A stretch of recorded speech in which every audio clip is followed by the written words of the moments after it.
बच्चे को पढ़ाने से आदिवासी मुख्यमंत्री होने के नाम से उसके परिवार को 20 लाख का मुआवजा मिलना था और इस जिले के कलेक्टर का ट्रांसफर होना था, क्योंकि आदिवासी मुख्यमंत्री के होते हुए आदिवासी का बच्चा हॉस्टल में अपने बेड में मर जा रहा है। इससे ज्यादा कोई बात हो नहीं सकती।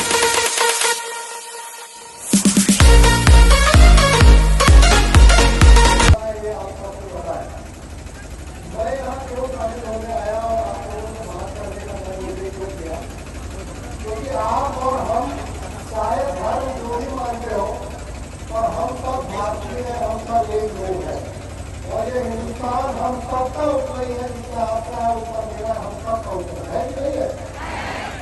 और छत्तीसगढ़ में जब से भारतीय जनता पार्टी की सरकार बनी और उसके मुख्यमंत्री विष्णु देव साय जी बने, उसके बाद से इनसे सरकार संभलना बंद हो गई। पूरे छत्तीसगढ़ में इस समय भय, भूख, भ्रष्टाचार, हत्या सब कुछ खराब हो चुका है। न शिक्षा में कोई काम हो रहा है, न स्वास्थ्य में कोई काम हो रहा है, न सड़क में कोई काम हो रहा है।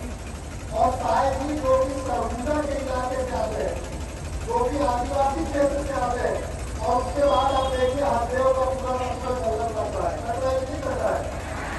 पर जैसे ही हरदेव के जंगल की बात करेंगे तो पूरे जशपुर जिले के जितने आदिवासी हैं, चाहे वो हिंदू धर्म मानते हो, चाहे ईसाई धर्म मानते हो, चाहे अपने आप को आदिवासी मानते हो, वो सबसे सब भाजपा का विरोध करेंगे कि नहीं करेंगे?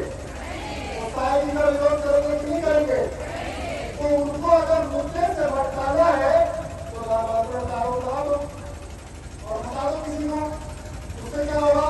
उससे पूरे आदिवासी समाज में बंटवारा हो जाएगा, लोग धर्म के नाम पे लड़ने लगेंगे और भारतीय जनता पार्टी का क्या हो जाएगा? फायदा हो जाएगा। तो उनसे सरकार संभल नहीं रही है, हरदेव का जंगल कट रहा है। एक उदाहरण आपको बताता हूँ, अभी बतिया में जहाँ सीएम साहब का घर है उससे आधा किलोमीटर दूरी पे एक हॉस्टल है, आदिवासी हॉस्टल। उसमें अमृत साय नाम का एक 9 साल का बच्चा रात में बिस्तर में सोते हुए सांप काटने से मर गया।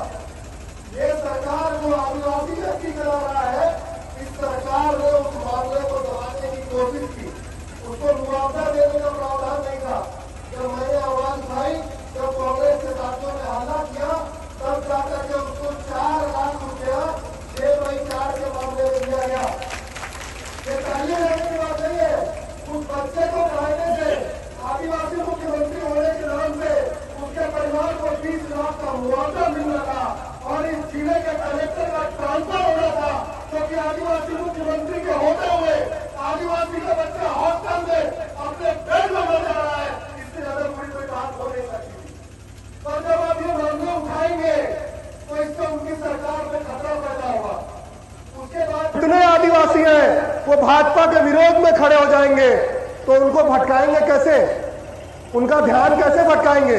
तो धर्मांतरण का मामला लगा दो, तो मानव तस्करी का मामला लगा दो, तो ईसाई समाज के किसी व्यक्ति पे और किसी चीज का आरोप लगा दो और आदिवासियों को धर्म के नाम पे क्या कर दो? उनको बांट दो।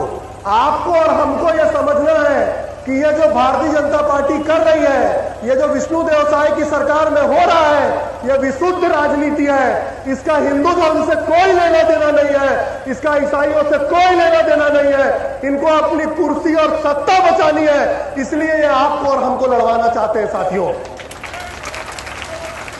जो विष्णु देव साय लोयला से पढ़ के गए और जितने आदिवासी और जितने सामान्य वर्ग के लोग, जितने पिछड़े समाज के लोग आज पूरे देश और दुनिया में नाम कमा रहे हैं, उन सबको पहले इलाज किस अस्पताल से मिलता था? मिशन अस्पताल में कुनकुरी जशपुर जिले के हर धर्म के व्यक्ति का इलाज हुआ है।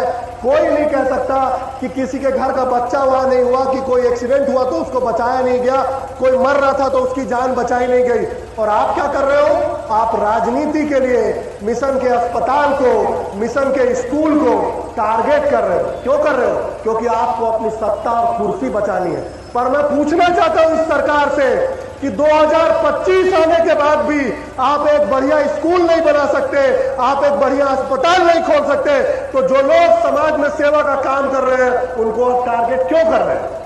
अगर आपको प्रतिस्पर्धा करनी है तो आप एक बढ़िया स्कूल खोलिए, आप एक बढ़िया अस्पताल बनाइए, लोगों को उनकी बुनियादी सुविधाएं उपलब्ध कराइए। लेकिन ये काम इनसे नहीं होगा, क्योंकि उसमें मेहनत लगती है, क्योंकि उसमें सेवा लगता है, क्योंकि उसमें भावना लगती है, और वो भाजपा और आरएसएस के पास नहीं है। ये जो घटना अभी हुई जिसमें 2 ननों को मानव तस्करी और धर्मांतरण के आरोप में गिरफ्तार किया गया ना, उनको छुटवाने के लिए या ये बताने के लिए ये आरोप फर्जी है। चलिए, मैं तो कांग्रेस पार्टी का सदस्य हूं, नगर का अध्यक्ष हूं, तो ये मुझे बोल सकते हैं कि तुम कांग्रेसी हो, आपको बोल सकते हैं कि तुम कांग्रेसी हो। लेकिन उनको बचाने और छुटाने के लिए, दिखाने के लिए केरल के भाजपा का अध्यक्ष छत्तीसगढ़ क्या करने आया था, क्यों आया था? छत्तीसगढ़ के मुख्यमंत्री और गृह मंत्री ने धर्मांतरण और मानव तस्करी का आरोप लगाया, और केरल का भाजपा का अध्यक्ष और भाजपा का उपाध्यक्ष ये कह रहा है कि ये आरोप क्या है, फर्जी है। आपको समझ में आया ऐसा क्यों हुआ? पार्टी तो एक ही है, भारतीय जनता पार्टी, इनका राष्ट्रीय अध्यक्ष भी एक ही है, जेपी नड्डा। फिर छत्तीसगढ़ की भाजपा और केरल की भाजपा के बयानों में अंतर क्यों है? मैं बताता हूं क्यों है। जसपुर जिले में भाजपा हिंदू और ईसाइयों को लड़वाना चाहती है, और केरल में भाजपा ईसाइयों की पार्टी बनके वहां उनको मुसलमानों से लड़वाना चाहती है। तो केरल में भाजपा ईसाइयों के साथ दिखना चाहती है, और जसपुर में भाजपा ईसाइयों का विरोध करती है। मैं आपको ये बात इसलिए बता रहा हूं क्योंकि इसके केंद्र में विशुद्ध राजनीति है। जिससे भी भारतीय जनता पार्टी की सरकार बनती हो, जिससे भी भाजपा को राजनीति में फायदा होता हो, ये हर वो काम करने को तैयार है। इनको किसी बात की कोई शर्म नहीं है। इसलिए जब आज आप लोग जमा हुए हैं तो मेरा आना और मेरे जैसे अलग अलग समाजों का आना और जरूरी हो जाता है, ताकि वो ये बताए कि ये केवल किसी एक समाज और जाति की लड़ाई नहीं है। ये लड़ाई भारत के संविधान में जो अधिकार आपको और हमको बराबरी का मिला, ये उस अधिकार को बचाने की लड़ाई है।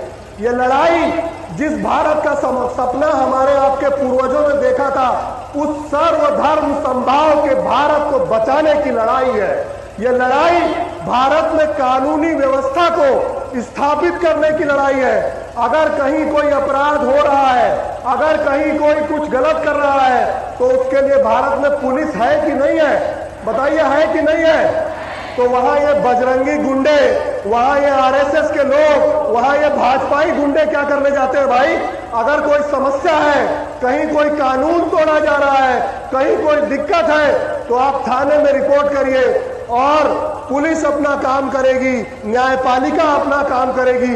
आपको कानून हाथ में लेने का अधिकार किसी ने नहीं दिया है। इसलिए आज इस सभा के माध्यम से जहां इन फर्जी आरोपों का विरोध करने आप जमा हुए हैं, मैं भी आपके साथ जमा हुआ हूं, और मैं मुखरता से कह रहा हूं कि ये लड़ाई हमको अपने भारत को बचाने की, ये लड़ाई हमको आपसी प्रेम को बचाने की, ये लड़ाई हमारे आपके बीच के सद्भाव और पड़ोस को बचाने की है। और ये लड़ाई भारतीय जनता पार्टी के वैमनस्यता और नफरत को जनता के सामने की लड़ाई है। ये लड़ाई नफरत के इस बाजार में मोहब्बत का दुकान खोलने की लड़ाई है साथियों। इसलिए मैं बस इतना कहना चाहता हूं कि जब भी कभी आप देखेंगे कि भारतीय जनता पार्टी किसी के ऊपर धर्मांतरण, मानव तस्करी या ऐसा कोई आरोप लगा रही है, तो इस राजनीति को ठीक से समझ के उसका पूरी ताकत से, लोकतांत्रिक रूप से, संविधान में दिए अधिकारों के साथ हम सबको मिलजुल करके विरोध करना है, और हमको बताना है कि हम सब आवाज दो, आवाज दो, भारत माता की। बहुत बहुत धन्यवाद साथियों।